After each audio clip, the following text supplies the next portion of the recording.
ang iyang pagdaigma niya kanunay sa akong baka. Agamtamang tanawa, unsa ka maayo ang Ginoo,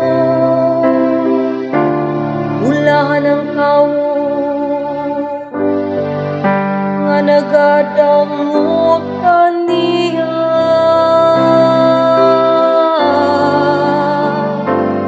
Ang Ginoo nagpatalingo sa singit sa kabus. Isudyan sa Ginoo ang mga nagbuhat og dautan, aron mapapas ang ilang handumana diha sa yuta. Sa pagsangpit sa mga matarong, ang Ginoo namati kanila, ug sa tanan nilang mga kagul-anan giluwas niya sila.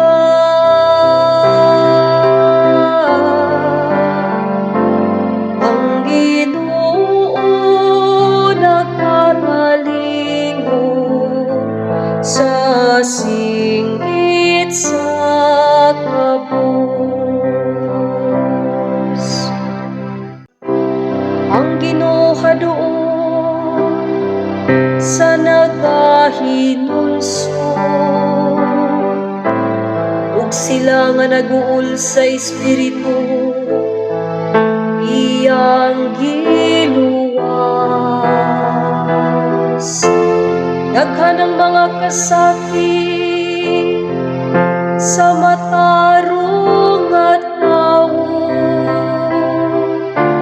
apan kanilang tanan giluwas siya sa Ginoo.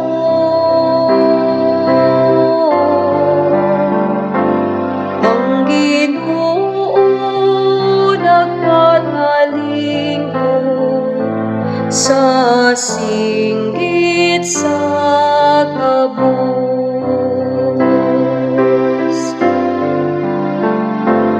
Ang Ginoo nagpatalingo sa singgit sa